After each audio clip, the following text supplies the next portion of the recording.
Je suis heureux parce que ce matin, je retourne un peu à mes sources.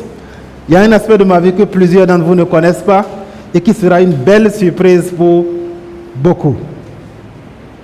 Quand je vous parle, à part la famille Sonomora, quand je vous parle de miroir, de bâton, de radio et de couleur bleue, à quoi pensez-vous?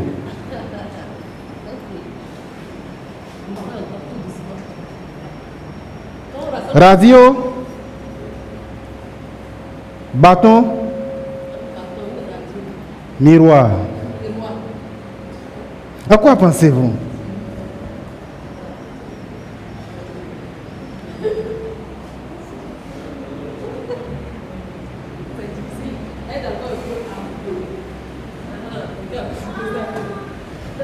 Ah!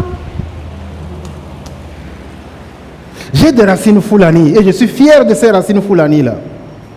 Et dans la culture Fulani, il y a des équipements, des accessoires qui sont centraux. Ouais, vous les connaissez à cause de leur bon fromage. Que les gens du Sud ont triché, ils nous font manger du soja pour dire que c'est du fromage. Mais ça, c'est fromage paillot. Vous les connaissez à cause de leurs bœufs, à cause de leurs troupeaux qui sont nombreux. Vous les connaissez également peut-être à cause du fait qu'ils sont toujours nomades. Vous connaissez leur calebasse et le fameux bita. Inimitable, ça n'a rien à voir avec les cocos ou les bouillies façon là. Un vrai peul a toujours du bita à la maison et du lait caillé. Ce n'est pas le lait caillé paillot qu'on fait avec onido, on dit dans les restaurants, les maquis là. Mais ce qui caractérise mes parents, c'est cela. Sur le plan de l'esthétique, de la beauté, ils sont imbattables. Je viens de la commune de Kalalé et il y a beaucoup de latérite là-bas. Ce n'est pas comme le sol rouge d'Abomey, mais parfois, rien qu'en allant au marché avec leur calebasse sur la tête, elles attrapent ces jeunes demoiselles-là un morceau de pierre.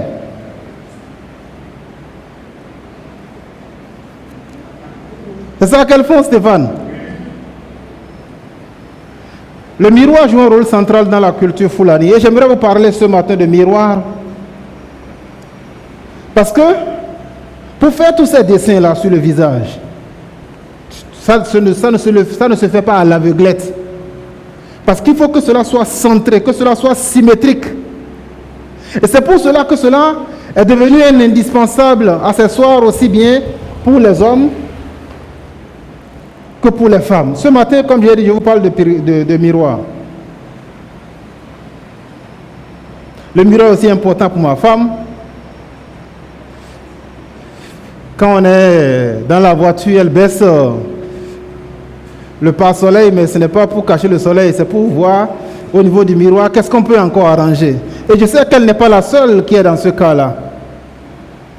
Il y a des femmes qui ont des miroirs. Qui sont celles qui en ont ce matin dans leur sac à main? Ben voilà. Donc le miroir est un accessoire de beauté. Lorsqu'on utilise le miroir, c'est parce qu'on veut être radieux. On veut voir à quoi est-ce qu'on ressemble. Est-ce que tel que je suis là, c'est digne que je sorte? Est-ce que je peux paraître avec ça? On en met sur les miroirs, sur les armoires, on en met au niveau de la douche. Le miroir sert à voir si on est beau. Comme j'ai dit, le miroir sera au centre de mon sermon de ce matin. Il est inspiré, il est tiré du livre de Jacques, l'épître de Jacques, le frère du Seigneur. Jacques chapitre 1, je vous lis juste 4 versets ce matin. Jacques chapitre 1, les versets 22 à 25, il est écrit: mettez en pratique la parole, ne vous contentez pas de l'écouter en vous trompant vous-même par de faux raisonnements. En effet, si quelqu'un écoute la parole et ne la met pas en pratique, il ressemble à... Donc c'est une comparaison qu'on fait. Il ressemble à un homme qui regarde son visage dans un miroir et qui, après s'être observé, s'en va et oublie aussitôt comment il était. Mais celui qui a plongé les regards dans la loi parfaite, la loi de la liberté, et qui n'a pas oublié ce qu'il a entendu, mais qui se met au travail, celui-là sera heureux dans son activité. Ces 4 versets ont un message qui est clair. Et ce message qui est clair est contenu déjà dans le premier verset que je vous ai lu, au niveau du verset 22. Il est dit ici clairement, mettez en pratique la parole et ne vous contentez pas de l'écouter. Je ne me suis pas donné beaucoup de peine, j'ai repris cela comme étant la leçon que je souhaite que vous reteniez ce matin. Et là voilà, cette leçon simple. Écouter la parole de Dieu ne suffit pas. Mets-la en pratique. Écouter la parole de Dieu, Josué, ça ne suffit pas. Mets-la en pratique. Au cours de mon sermon, on va parler de ces 2 catégories de personnes dont il a été question dans les propos de l'apôtre Jacques. Nous verrons pourquoi est-ce qu'il le dit et pourquoi est-ce que je parle de mes cousins, de mes frères, de mes parents, Foulani. C'est Jacques, c'est une erreur de graphie. Matthieu, c'était le dimanche passé. Jacques chapitre 1, versets 22 à 25. Tu es ici ce matin pour écouter la parole de Dieu. Amen. Bienvenue, c'est un bon début, mais c'est insuffisant. Il y a 2 appels que j'aimerais t'adresser ce matin au nom du Seigneur. Et ces 2 appels sont inspirés de la manière dont tu te comportes par rapport au miroir que constitue la parole de Dieu. Mais la leçon principale, elle est là. Écoutez la prédication, écoutez les enseignements, ça ne suffit pas. Mais cela en pratique. Voici le premier appel que je te lance. Écouter sans appliquer la parole de Dieu, c'est comme vouloir être beau sans un miroir. Ce n'est pas moi qui le dis, c'est la parole de Dieu qui le dit. Écouter la parole de Dieu sans la mettre en pratique, c'est vouloir être beau en ignorant le miroir. En fait, comme je vous ai dit, ce verset-là, il est simple et j'espère que tu pourras trouver ce que le Seigneur veut te dire à travers cette parole. Mettez en pratique, ne vous contentez pas d'écouter la parole en vous trompant vous-même par de faux raisonnements. Mon frère, ma soeur, ceux qui choisissent de ne pas appliquer la parole de Dieu, ceux qui choisissent de ne pas mettre en pratique ce qu'ils entendent, ils ont toujours des arguments pour cela. Il y a toujours une raison pour laquelle on ne fait pas ce que Dieu dit. Mais la Bible dit ici, dans ce verset 22 que je vous ai lu, c'est que tu te mens à toi-même. Tous ces enseignements-là, toutes ces objections, toutes ces raisons pour lesquelles tu dis « je ne peux pas faire ce que Dieu a dit », c'est faux. Tous ces arguments pour lesquels on dit qu'on ne peut pas faire ce que Dieu a commandé, c'est du mensonge. Je vais le faire après, mais toi-même tu sais que tu ne feras pas ça après.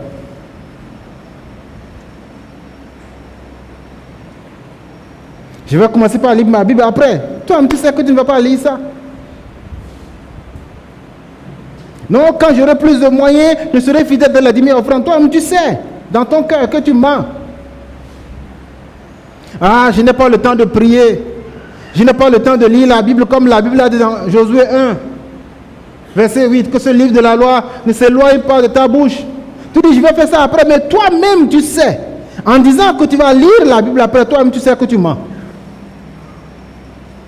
Lorsque tu dis que tu n'as pas le temps de le faire, tu sais que tu mens. Parce qu'en fait, c'est parce qu'en réalité, tu n'as pas voulu prioriser ça. Mais pour apaiser ta conscience, tu dis, je vais le faire après.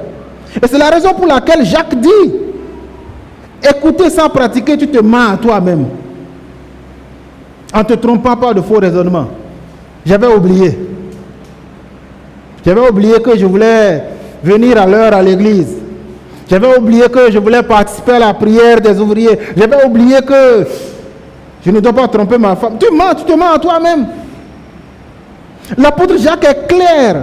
Son livre n'est pas grand, il ne compte que 5 chapitres. Mais ces vérités sont profondes parce que c'est le miroir de notre vie que l'apôtre Jacques nous dresse. C'est un faux argument. Ah, cette parole-là, c'est pour les gens qui sont avancés dans la foi. Moi, je suis encore jeune, mais tu mens. Est-ce que tu as besoin d'être pasteur avant de lire ta Bible? Est-ce que tu as besoin d'être pasteur avant de savoir que, comme l'a dit maman dans les annonces, que tu vas lire la parole de Dieu et prier pour toi-même? Je ne te demande pas de prier encore pour ton père, pour ta mère, non, pour toi-même.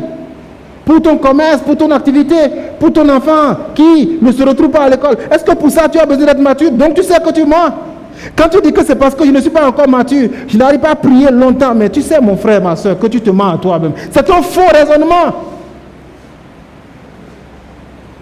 C'est trop dur, c'est trop compliqué. Oh, est-ce qu'on a besoin de tout cela avant que Dieu ne m'accepte? Est-ce qu'aller au ciel c'est aussi compliqué que ça? Mais toi-même, la raison pour laquelle tu trouves des raisons pour justifier ta désobéissance, c'est parce que tu sais que tu devais obéir. Et c'est la raison pour laquelle l'apôtre Jacques ici, il est sans compromis. Il dit, si nous ne mettons pas en pratique la parole de Dieu, nous mentons à nous-mêmes. Tu sais que le raisonnement que tu dis là est faux. C'est exagéré. Plus personne ne fait ça de nos jours. Comment ça? Ne pas avoir de rapport sexuel avant le mariage. Le pasteur là, il vit dans quelle époque? Non, ça c'était avant ça. Je ne suis pas pasteur, non? Mon frère, ma soeur. Jacques dit, mettez en pratique la parole et ne vous contentez pas de l'écouter en vous trompant vous-même. En fait, je ne sais pas quel est le faux raisonnement qui t'empêche de ne pas pratiquer la parole de Dieu. On a entendu les enseignements sur l'hospitalité. Qu'est-ce qui fait que depuis là, tu n'as pas fait ça? J'ai pas le temps, tu mens. J'ai pas l'argent, tu sais que tu mens.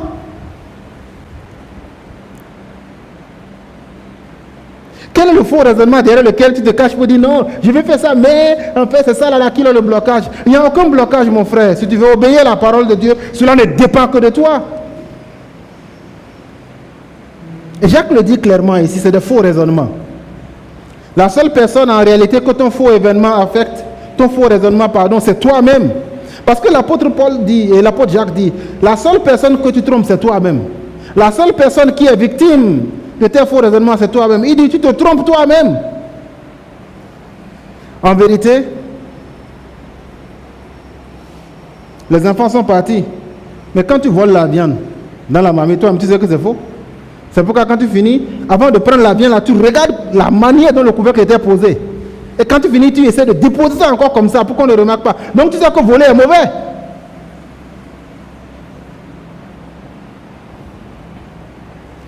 Quel que soit ce que tu fais, tu te trompes. Tu sais que c'est faux.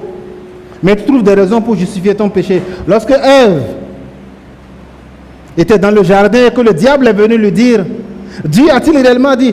Mais elle savait. Adam lui avait déjà dit. Et c'est pourquoi elle a répondu au serpent en disant, non, Dieu a dit, c'est pas ça, et tu t'es trompé. Mais puisqu'elle voulait manger, la Bible nous dit qu'elle a trouvé que le fruit là était agréable à regarder, précieux pour lui d'intelligence. Elle a mangé en connaissance de cause.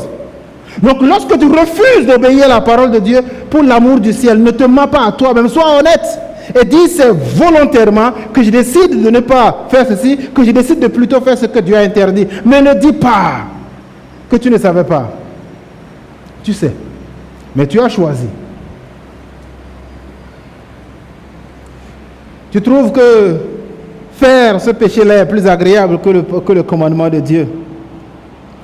Tu trouves que commettre ce péché-là est meilleur que les promesses de Dieu, meilleur que les prescriptions de Dieu, meilleur que les interdictions de Dieu. Tu es libre de choisir de faire ce que ordonne ton Seigneur ou de faire ce que Dieu interdit. Mais sois honnête, pour l'amour du ciel, ne te mens pas à toi-même. Parce qu'on a dit, tu te trompes toi-même, tu ne trompes personne. Parce que ton cœur sait. Au moment où tu refuses de mettre en pratique la parole de Dieu, ton cœur te dit que ce que tu veux faire là n'est pas bon.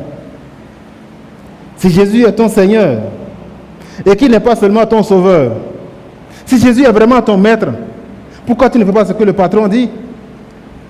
Si le patron te dit que le service commence à 8h et que si tu reviens le lendemain, tu vas être viré, tu reviendras le lendemain à 8h05? Ce n'est pas aussi compliqué que ça. C'est un peu comme ce que je vous ai dit le dimanche passé, quand je vous parlais du chauffeur. Ah, bonjour patron. Oui, patron. J'ai amené les enfants à l'école, patron. J'ai lavé la voiture, patron. J'ai fait ceci, patron. Mais quand il est derrière le volant, quand on lui dit freine, il dit non, ça va aller, patron, je maîtrise la vitesse. On ne va pas les cogner.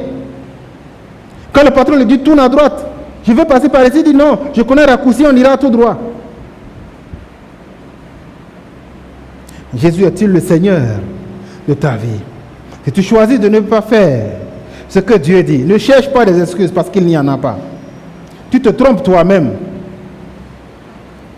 Et c'est ce que la Bible dit au verset 23, que si tu décides par toi-même de ne pas faire ce que la Bible dit, c'est que tu t'es regardé dans le miroir. Est-ce que tu as déjà un miroir? Parce que le miroir dont on parle ici, nous sommes tous d'accord, c'est la parole de Dieu. As-tu un miroir où tu exposes ta vie à la lumière de ce miroir-là? Désires-tu être présentable à ton Seigneur? Oui, tu viens semaine après semaine dans la maison de Dieu. Tu viens jeudi après jeudi dans la maison de Dieu. Tu assistes aux formations des ouvriers. Mais entre nous, vous les ouvriers, que faites-vous de nos formations? Qu'est-ce que tu as commencé par mettre en pratique dans ce qu'on a entendu en mai, que tu as une flèche dans le carquois de Dieu? Es-tu vraiment une flèche? Ou bien es-tu devenu un bâton? Parce qu'une flèche, ce n'est pas juste un bout de bois. Une flèche, c'est un bout de bois qui a un empennage derrière pour que cela puisse voler loin et qui a un morceau de fer ou un ergot au bout. Es-tu encore un ergot et une flèche dans la main de Dieu, ou bien as-tu oublié? Tu viens, comme je l'ai dit, dans la maison de Dieu semaine après semaine et personne ne t'y contraint. Lorsque tu es là ce matin, es-tu venu parce que tu veux écouter Dieu? Ou bien es-tu venu plutôt parce que tu veux apaiser ta conscience et éviter que l'on t'écrive pour te demander, mon frère, on ne t'a pas vu, ça fait 2 semaines, hein? Tout va bien? Tu es encore avec le Seigneur, qu'est-ce qui t'a motivé à venir ce matin? Que fais-tu ici ce matin? Quels sont tes motifs, mon frère, ma soeur? Pourquoi es-tu là? Pour écouter Dieu et que Dieu te voie? Ou bien plutôt pour écouter Dieu et être vu des hommes? Tu veux que les gens remarquent que tu es là, que tu es fidèle dans la maison de Dieu, mais qu'as-tu venu chercher ce matin? J'aimerais vous lire dans la parole de Dieu un passage qui est effrayant pour moi, mais qui devrait aussi être effrayant pour toi. Ézéchiel, qui a prophétisé alors que le peuple d'Israël était en déportation, en esclavage en Jérusalem à cause de leur désobéissance et de leur péché. Ézéchiel a dit quelque chose qui est vraiment terrible. Écoutons la parole de Dieu. Il est écrit dans Ézéchiel, chapitre 33, je vous lis les versets 30 à 33. Il est écrit. Ézéchiel 30, verset 30 à 33. Quant à toi, fils de l'homme, les membres de ton peuple bavardent à ton sujet près des murs et aux portes des maisons. Ils se parlent entre eux et ils disent, venez. Donc, écoutez quelle sera la parole qui viendra de l'Éternel. Puis ils se rendent en nombre auprès de toi, et mon peuple s'assied devant toi. Ils écoutent tes paroles, mais ils ne les mettent pas en pratique. Ils se montrent pleins d'enthousiasme dans leurs propos, mais leur cœur est attiré par des gains ballonnettes. Tu es pour eux comme un chanteur enthousiasmant, doté d'une belle voix et jouant bien de son instrument. Ils écoutent tes paroles et ne les mettent pas en pratique. Dieu a révélé le cœur du royaume de Juda à son prophète Ézéchiel. À cause de leur désobéissance, Dieu les avait envoyés à Babylone. Nebuchadnezzar était venu, il a détruit le temple. Et pourtant, même au milieu de cette punition de Dieu, ils disent, venez, on va écouter qu'est-ce que Dieu veut nous dire. Ils viennent par eux-mêmes. Est-ce qu'on t'a obligé à venir? Tu as pris ton argent, tu t'es habillé, tu as pris ton zémédian et tu es là dans la maison de Dieu ce matin, volontairement. Ils disent, venons écouter qu'est-ce que Dieu va nous dire. Ils savaient que ce n'était pas les propos d'Ézéchiel. Ils savaient que ce n'était pas les propos d'un homme. Ils savaient qu'ils venaient pour écouter Dieu. Mais la Bible nous dit, ils s'encouragent même les uns les autres. Stéphane, dimanche on se voit à l'église, non, tu vas venir? Mais ce qui est tragique, c'est que la Bible nous dit que malgré qu'ils sont venus par eux-mêmes, ils écoutent, mais ils ne mettent rien en pratique. Pourquoi? Parce que pour Ézéchiel, la Bible nous dit que le peuple de Dieu le regarde comme quelqu'un qui sait jouer la musique, qui a une belle voix. Lorsque tu viens dans la maison de Dieu, que tu es venu chercher. Oh, le pasteur a vu quand il explique les choses, là on comprend tout. Ouais, d'accord, et après? On dit tu es pour eux quelqu'un qui est talentueux, qui est enthousiasmant. Quand il parle, on a envie d'écouter. Et après? Peut-être que je suis pour toi comme un Ézéchiel, ou bien peut-être pire, que je suis pour toi comme un Jérémie. Oh, le pasteur en a fait, lui, c'est toujours affaire de, il faut obéir la parole de Dieu. Oh, c'est toujours le péché. Il y a un roi comme ça qu'on appelle Akab. Il a demandé à Josaphat, j'ai besoin de quelqu'un pour consulter la volonté de Dieu. Ce n'est pas qu'on l'a obligé, hein. C'est lui-même qui dit qu'il souhaite connaître la volonté de Dieu. Et quand des gens sont venus pour lui dire non, tout va bien se passer, il dit non, non, ces gens-là c'est des fakes. Il dit est-ce qu'il n'y a pas un autre prophète authentique? On lui dit il y a quelqu'un là, il s'appelle Michel, il dit non, c'est Michel, il faut laisser. Parce que Michel, lui, il ne dit jamais rien de bon sur moi. Quand il vient, c'est toujours pour me condamner. Peut-être que je suis un Ézéchiel à ta place. Ou bien peut-être que tu me vois comme étant un Michel. Mais qu'est-ce que tu es venu alors chercher ce matin? Le Seigneur te parle et il t'interpelle. Il te dit qu'est-ce que tu es venu entendre? Où sont les fruits de ta mise en pratique de la parole de Dieu? Où sont les fruits du changement de Dieu à produire dans ta vie? Ce qui est tragique, ce qui me fait mal, c'est que lorsque tu regardes dans le miroir, c'est toujours retour à l'envoyeur. Si tu es vilain, tu regardes dans le miroir, tu ne vas pas devenir beau. Le miroir est fidèle. Ce que tu lui envoies, c'est ça qui te montre. Si tu as un gros nez comme pour moi là, tu iras gros nez dans le miroir. Tu regardes dans le miroir, tu te vois toi-même. Tu ne verras que toi-même. Les miroirs cosmétiques, oui, parfois ils ont des grossissements. Surtout les femmes aiment ça. Pour voir où se trouve le petit bouton que personne ne voit. Hein? Mais elle va enlever le petit bouton là pour que tout soit nickel. Si tu veux devenir beau, tu ne peux pas ignorer le miroir de Dieu. Oui, le miroir va te permettre parfois, comme une loupe, de voir les tâches, de voir les défauts que tu n'aurais pas vu sans le miroir. Vous savez, j'ai hérité ça de mes parents. Un vrai Fulani, il a toujours les peignes avec manches là, enfoncées dans ses cheveux. Parce que nous, les Fulani, on n'aime pas avoir les cheveux en désordre. Donc j'ai toujours un peigne. La dernière fois quand j'étais en mission à Parakou, j'ai oublié d'amener mon peigne. Et c'est quand j'ai fini de me laver que je me suis rendu compte que je n'ai pas de peigne. C'est comme si m'avait annoncé ma mort. J'ai appelé ma belle-sœur, j'ai dit achète-moi un peigne, j'arrive. Pourquoi j'ai su que je n'étais pas peigné? C'est parce qu'il y avait un miroir. Quand j'ai fini de me laver, j'ai regardé dans le miroir, j'ai vu que mes cheveux étaient ébouriffés. J'ai dit non, ce n'est pas possible. Le miroir te permet de savoir si tu n'as pas mal mis les boutons. Et quand tu sors, les gens se... Le miroir te permet, toi, garçon, de savoir que tu n'as pas fermé ta braguette. Sans un miroir, tu ne saurais pas. Le miroir te permet de savoir si les combinaisons que tu as faites là, on peut sortir avec ou bien s'il vaut mieux changer de chemise. Lorsque tu regardes dans le miroir, ce n'est pas quelqu'un d'autre que tu vois, c'est toi-même. Lorsque tu es ici ce matin, à qui penses-tu? À toi-même? Ou bien en train de dire, cette parole-là, ça c'est pour Fred, ça. Ouais, ce que j'entends là, ça ressemble beaucoup à la vie de Prunel.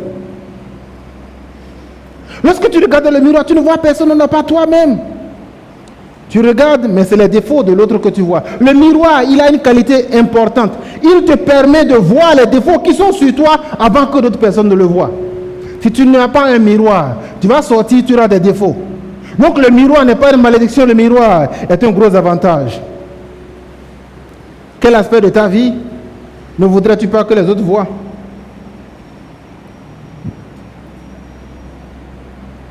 Quelle partie de ta tête est mal coiffée? Et au lieu de dire au coiffeur de corriger ça, c'est la tête de l'autre ou bien l'enfant qui est en train de faire pipi là, ça qui t'intéresse. Frères, sœurs, on a dit que ces gens-là, ils s'en vont. Il a vu qu'on a raboté une partie de la tête, que les cheveux ne sont pas nivelés, mais il se lève, il s'en va. Est-ce que tu te lèverais dans un atelier de coiffure avec une telle coiffure et tu partirais? Non! Tu vas demander au coiffeur, hey, DG, faut. Bon, et droit à main. Comment tu m'as délimité là? C'est pas normal, il faut reprendre encore ici. Mais c'est ce que nous faisons tous par rapport à notre coiffure. Mais pourquoi est-ce que lorsque tu vas devant le miroir de la parole de Dieu, et que le miroir de la parole de Dieu te montre ce que tu dois faire, te montre ce que tu ne dois pas faire, tu te lèves et tu t'en vas?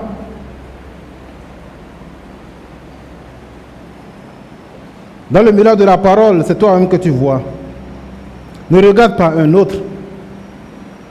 C'est toi. C'est à toi que Dieu parle, ce n'est pas à quelqu'un d'autre. Oui, tu verras parfois d'autres dans un miroir si le miroir est trop grand. Mais celui sur qui tu dois attacher ton regard, c'est ta tête. C'est ton bouton. Ce n'est pas le bouton de quelqu'un d'autre. Si tu passes le temps à écouter les enseignements, les messages, à venir à l'église, pour voir les visages des autres, tu te trompes. Oui, tu verras peut-être, comme je l'ai dit, que la lame n'a pas été changée lorsqu'on veut coiffer l'autre. Mais sacle ton champ. Occupe-toi de ta tête, ne t'occupe pas de la tête d'autrui. Si dans le miroir, ce qui te préoccupe, c'est de regarder ce que l'autre est en train de faire, tu te trompes. Ne t'en vas pas. N'oublie pas comme tu étais. Prends des mesures pour éliminer le défaut que tu es en train d'observer dans ta vie lorsque tu lis la parole de Dieu. N'oublie pas. On se rappelle toutes les blagues indécentes, les blagues immorales. On se rappelle qui, lors de la Coupe du Monde, où le Bénin n'a même pas participé, qui a marqué le but à la finale, là, ça on connaît tous. Mais Jean 1,12, sais-tu ce qui est dedans? Lorsque tu lis la parole de Dieu qui te dit que tu dois prêcher la bonne nouvelle à toute la création, est-ce que tu t'en souviens? Lorsque tu écoutes, comme on l'a dit ici, lorsqu'on a fait la série d'enseignements sur l'hospitalité, qu'il faut accueillir, et que tu n'as pas d'objection à cela, qu'en faisant cela, tu as accueilli même des anges sans le savoir. Oui, tu as été touché. Mais on a dit, il oublie aussitôt. Mais pourtant, on se souvient de tout ce qu'on veut. Oh oui. Tu te souviens même du générique de ta série préférée. Tu chantes ça avec. Mais dès que le vidéoprojecteur tombe en panne, tu ne connais aucun chant chrétien. Il faut d'abord que cela soit montré avant que tu ne chantes pour Dieu. Je vous dis ces choses-là, non pas parce que je vais vous faire mauvaise conscience, mais je vous dis ça parce que c'est ce que Jacques dit. Écouter sans appliquer la parole de Dieu, c'est vouloir être beau en ignorant le miroir de Dieu. Tu seras vilain. Combien de versets de Dieu peux-tu dire de mémoire? Combien as-tu fait l'effort d'apprendre consciemment pour dire, ce verset-là m'a touché, je vais le bûcher. Ne pas connaître ça à peu près, mais je vais citer ça, oui.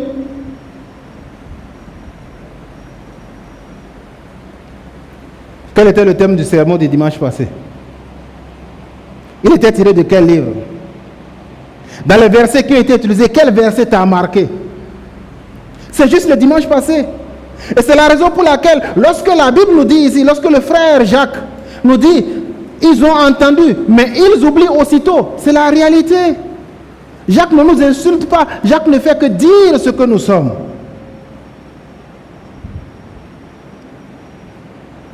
Frères, sœurs, c'est la vitesse à laquelle on oublie qui est vraiment dramatique. Tu peux faire quelque chose contre cet oubli-là. Tu peux prendre des mesures. Vous pouvez parler de cela en famille. Choisir un jour que vous pouvez appeler jour d'application des enseignements, jour d'application des messages. Où tu te dis que ce jour-là, je vais prendre le temps de relire mes notes. Bon, déjà quand tu viens ici, les bras ballants, je ne sais pas qu'est-ce que tu es venu chercher. Mais lorsque tu as cette possibilité-là, tu as ce jour d'application où tu dis au moins une fois dans la semaine. On a prêché ça dimanche. Bon, je prends le mardi ou le mercredi. Parce que jeudi, il y a déjà le tout public qui vient. Où je me rassois et je relis mes notes pour voir dans ce que j'ai entendu le dimanche passé là, qu'est-ce que je peux mettre en application. C'est possible, si tu le veux. C'est pourquoi Jacques dit, si tu ne mets pas ça en pratique, tu te mens à toi-même en disant que c'est parce que j'ai pas pu, je n'ai pas voulu, c'est trop difficile. Non, ce n'est pas vrai. Choisis un frère, une sœur de l'église, où vous allez mutuellement vous encourager. Mais choisis-moi. Dis, pasteur, je vais échanger avec vous dans la semaine. Pour que ce qu'on a appris là, je puisse mettre cela en pratique. Ah, je n'arrive pas à prier. À ceux-là qui sont dans l'ABC des disciples, je vous ai envoyé juste un petit exercice. Je ne vous ai même pas fixé un nombre de minutes ou d'heures. J'ai dit priez par vous-même, pour vous-même. Et faites-moi le bilan. Parce que c'est comme ça que vous allez être encouragés pour progresser. Feu de paille. Ça brûle. Mais en 2 minutes, ça devient de la cendre et c'est éteint. Que le Seigneur te vienne en aide. Se regarder dans un miroir et s'en aller en oubliant les défauts, ce n'est pas une fatalité. Tu peux faire quelque chose contre ça. N'agis pas ainsi. Ce serait de la bêtise, ce serait de la folie, mais il y a une autre voie. Et cette voie-là, elle est simple parce que c'est juste un seul verset. Voici la deuxième leçon. Écouter et appliquer la parole de Dieu, c'est utiliser le miroir de Dieu pour devenir beau. Autant mes parents Foulani utilisent le miroir pour se rendre radieux. Lorsque tu écoutes la parole de Dieu et tu mets cela en pratique, la Bible dit que cela te rend beau. Je vous lis le verset 25 encore à nouveau. Il est dit, celui qui a plongé le regard dans la loi parfaite de Dieu, la loi de la liberté, et qui a persévéré, celui qui n'a pas oublié ce qu'il a entendu, mais se met à l'œuvre, au travail, celui-là sera heureux dans toute son activité. Écouter, appliquer la parole de Dieu, c'est utiliser le miroir de Dieu pour se rendre beau. Tout commence par le verset 25 au début qui dit il faut plonger les regards dans la loi parfaite, la loi de la liberté. Plonger les regards. Mais la Bible ici nous présente la parole de Dieu comme étant ce qui nous libère. Les gens veulent être libérés de la pauvreté. La solution, c'est dans la parole de Dieu. Libérés de la peur des ennemis et des sorciers. La solution, c'est dans la parole de Dieu. Libérés des angoisses. La solution, c'est dans la parole de Dieu. Libérés de la maladie. La solution, c'est dans la parole de Dieu. Toute la solution est là. La Bible a dit dans Jean chapitre 8, le verset 32, vous connaîtrez la vérité et la vérité vous rendra libre. Lorsque tu plonges les regards dans la parole de Dieu, cela t'affranchit. Le chemin qui te permet de sortir des pleurs, c'est dans la parole de Dieu. Ce chemin-là passe par le miroir de Dieu. Tous les aspects de notre vie, il n'y en a pas un seul qui n'ait pas de solution dans la Bible. À une condition, la patience. Parce qu'on a dit que tu plonges les regards et tu persévères. Lorsque tu lis accidentellement la Bible, tu n'es pas comme celui-là, dont il est question et dont on a dit qu'il a du succès. En fait, je vais vous présenter 2 images. 2 images si belles que je préfère éteindre en espérant que vous en apprécierez la beauté autant que moi. Ce n'est pas un œuf, c'est une pierre, un cristal, un chef-d'œuvre de la nature. Là aussi, c'est une pierre. Et c'est si magnifique. Regardez l'autre. Vous voyez le socle ici? Mais pour accéder à de telles beautés, pour pouvoir voir de tels cristaux, j'ai suivi une émission sur, c'est un mot que je ne connaissais pas, un gémologue. Ce sont les gens qui se sont spécialisés dans la recherche des cristaux. Un comme ça, là, on peut vendre ça 50 000, 60 000, 100 000 euros. Il y a des pierres qui sont même plus chères que ça. Mais c'est des pierres qui mettent du temps à se former. Il dit qu'il se lève très tôt avec son papa. Ils gravissent les flancs des montagnes, des glaciers. À un moment donné, ils sont obligés de chausser des crampons sur leurs chaussures parce qu'il n'y a que la glace et la neige pour qu'ils ne glissent pas et ne tombent pas. Et ils vont avec des pics. Et ils creusent, ils creusent, ils creusent. Et parfois, ils ne trouvent rien. Mais lorsqu'ils trouvent un cristal comme ça, ils oublient tous les efforts qu'ils ont fournis. Et c'est cela que le Seigneur te demande. Il dit qu'il faut plonger les regards dans la parole de Dieu et qu'il faut persévérer. Mais déjà, pour plonger les regards dans le miroir, il faut que tu aies un miroir. As-tu une Bible? Pour toi. Je n'ai pas dit sur le téléphone. Gloire à Dieu, la Bible est actuellement disponible partout sur tous les moyens. Tu es dans la salle d'attente à l'hôpital, tu peux lire la Bible. Mais ça, c'est rien. C'est zéro. As-tu une Bible pour toi? Surtout, s'il te plaît, ne me dis pas que c'est trop cher. Ne me dis pas que tu n'as pas trouvé une Bible. Parce qu'on a déjà dit ça au niveau du verset 22. Tu te trompes toi-même par ton faux raisonnement.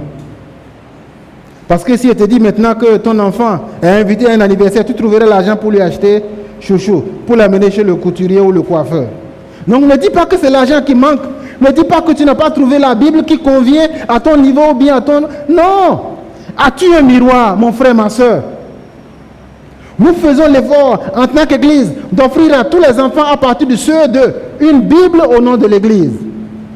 Mais toi, as-tu une parole de Dieu que tu lis? Parce que si tu veux plonger le regard et qu'il n'y a rien, tu vas plonger le regard dans le vide. Tu vas plonger le regard en train de regarder les étoiles. Plonge le regard. Cela demande de la persévérance. Cela demande du temps. La version parole de Dieu et parole de vie nous dit: voici quelqu'un qui étudie avec attention.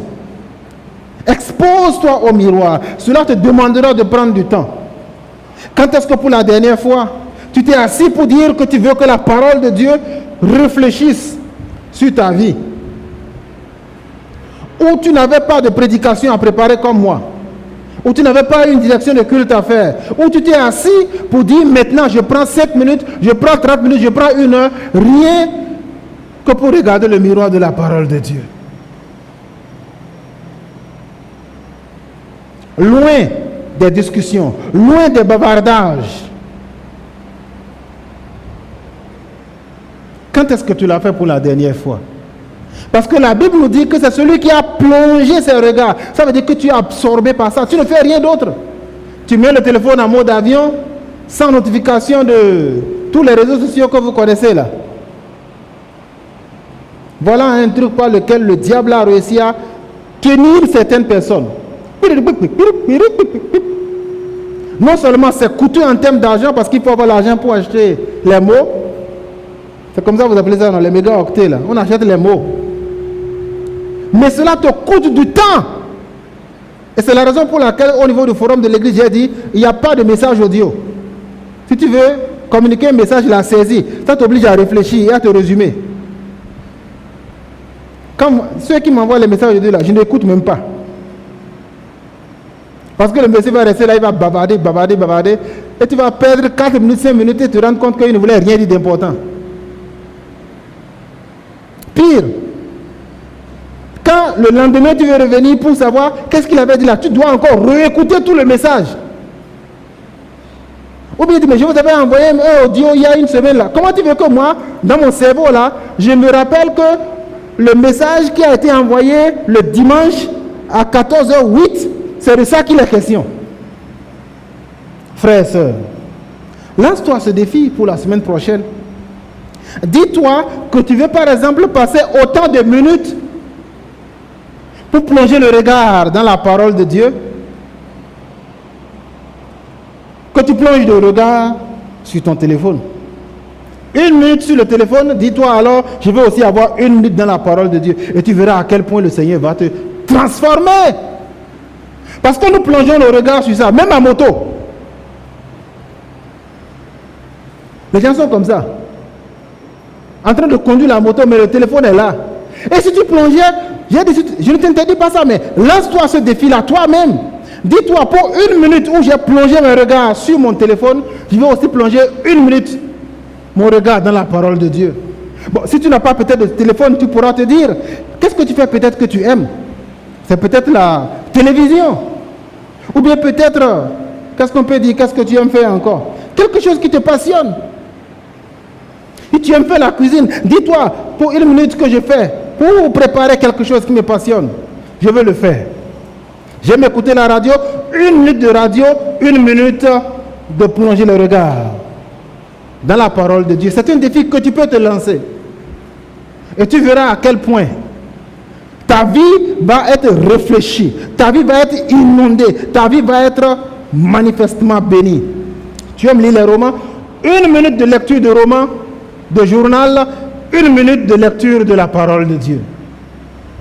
Je ne te dis pas, il faut que tu lises 15 minutes, 20 minutes, 1 heure par jour. Non, lance-toi toi-même le défi. 1 minute dans ce que j'aime faire, 1 minute de plonger mes regards dans la parole de Dieu.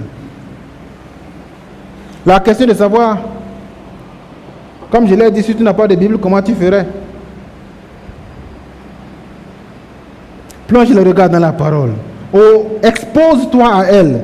Et tu verras que ta vie ne sera du tout pas la même. Parce que si tu le fais, ça veut dire que tu as un intérêt. C'est la raison pour laquelle il est dit dans la suite de ce verset 25 que celui qui fait ça et qui n'a pas oublié ce qu'il a entendu, son cas sera différent. Je ne te demande pas de lire pour lire. Je te demande de lire pour appliquer.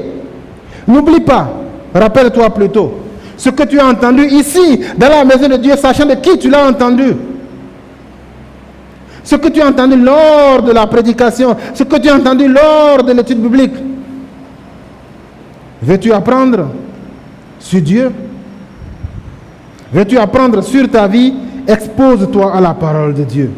Le Saint-Esprit est prêt à te rappeler ce qui t'a été enseigné. Lorsque dans Jean 16, le Seigneur annonce la venue de l'Esprit, il a dit, il vous rappellera ce que je vous ai enseigné. Mais bon, si déjà tu ne viens pas à l'étude biblique, comment on va te rappeler ce que tu n'as jamais entendu? Que le Seigneur te vienne en aide, pardon. Que fais-tu pour te souvenir de la parole de Dieu? Parce que si tu fais ça, et que tu te mets en pratique, et que tu obéis à ce que la parole de Dieu te dit, la Bible dit que Dieu lui-même te soutiendra. Il te donnera le succès. C'est pourquoi on a dit que celui qui entend ça, et qui se met au travail, qui applique cette parole de Dieu-là, il aura du succès dans tout ça là. Le succès dont on parle, ce n'est pas dans tes activités. Le succès dont on parle, ce n'est pas dans ton commerce. Josué 1:8 dit clairement que si tu fais ça, tu auras du succès dans tes entreprises. Mais ici, on dit que si tu veux vraiment mettre en pratique ce que Dieu te dit, Dieu va t'y aider. 1 Jean nous rappelle que l'amour de Dieu consiste à garder ses commandements et que ces commandements-là ne sont pas pénibles.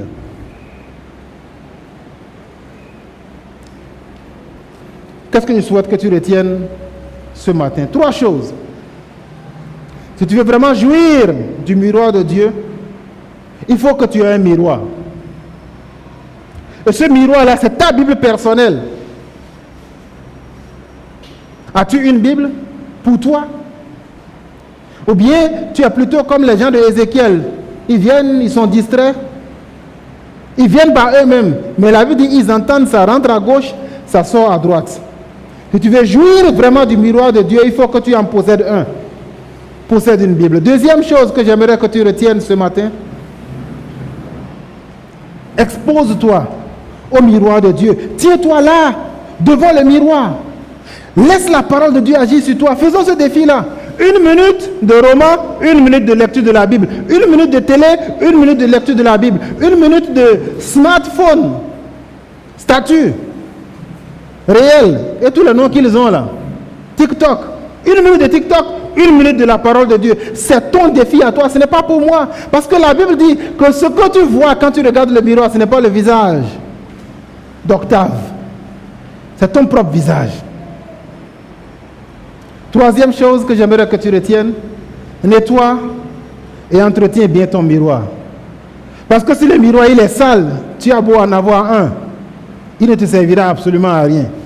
Si le miroir il est cassé, il ne te servira absolument à rien. Expose-toi au miroir de Dieu. Comment est-ce que tu entretiens cela?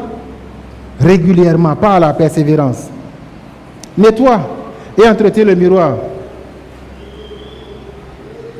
Cette image-là, c'est un miroir. Mais je parie que, malgré les grosses lunettes que j'ai sur les yeux, si je me mets devant un tel miroir, je ne pourrai pas reconnaître qui je suis vraiment. Et aucune femme ne va vouloir se maquiller. Daria, personne ne va vouloir se maquiller devant un tel miroir. Si tu veux être beau, devant le Seigneur, sans avoir des taches, sans avoir des défauts, sans avoir des habits qui ne sont pas assortis, tiens-toi devant le miroir de la parole. Non, écouter Dieu ne suffit pas. Mets en pratique la parole. Lève-toi et je vais prier. Seigneur éternel, mon Dieu,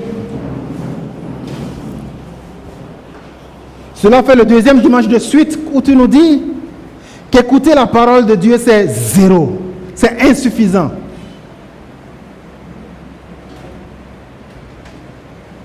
Que ce qui compte à tes yeux, c'est l'application que l'on fait de cette parole-là. Je prie pour tous tes enfants qui aujourd'hui ont entendu ma voix. À ceux-là qui n'écoutaient pas, à ceux-là qui ne s'exposaient pas, qui ne se tenaient pas devant le miroir de la parole de Dieu. Père, ce matin qu'un changement se produise au nom de ton Fils Jésus. Je prie Seigneur pour tous ceux-là qui lorsqu'ils se mettent devant le miroir de la parole de Dieu, au lieu de se regarder, de voir leur visage, ils regardent plutôt, non, ce message-là c'est bon pour Kevin, non, ce message-là c'est bon pour Florentin. Qu'une telle mentalité qui voit toujours la poutre qui est dans l'œil de l'autre, eux ne voient pas la poutre qui est dans leur propre œil, que cette mentalité-là change. Que chacun reconnaisse, lorsqu'il lit la parole de Dieu, que ce que tout le monde c'est d'abord son propre état. Ô Père, je prie afin qu'il en soit ainsi. Je te demande, mon Maître et mon Dieu, si nous t'appelons notre Seigneur et notre Maître, apprends-nous à ne pas seulement entendre ce que tu dis, mais à plutôt le mettre en pratique. Que les pensées qui étaient en Akab, qui ne voulaient plus entendre Michée, parce que Michée, parlant de ta part, lui disait la vérité. Il dit non, c'est un prophète qui ne dit rien de bon sur moi. Qu'une telle mentalité également soit déracinée du milieu de nous au nom de Jésus. Je prie que tu fasses de nous des gens qui soient fidèles. Que lorsque dimanche tes enfants reviendront ici, que ce ne soit pas comme ceux-là qui ont dit à Ézéchiel, oh venons, allons écouter la parole de Dieu. Mais pourtant ils ont dit eux-mêmes, on ne fera pas. Qu'une telle mentalité également soit vaincue et chassée du milieu de tes enfants au nom de Jésus. Donne-nous la soif de nous exposer. Et que la beauté, le temps que les Fulani mettent à vraiment se maquiller, autant les femmes ont des miroirs dans leur sac pour se rendre toujours plus belles. Que nous puissions comprendre que le miroir de Dieu n'est pas pour nous condamner, mais pour nous permettre d'être des personnes qui soient radieuses, des personnes qui soient encore davantage belles, qui soient bien assorties, afin que nous ne puissions pas nous présenter dehors avec des défauts sur notre corps, sur notre maquillage, sur notre habillement, mais au contraire que le miroir de Dieu nous permet d'être les personnes les plus élégantes devant toi. Change les cœurs, change les mentalités. Au nom de Jésus, amen. Assieds-toi.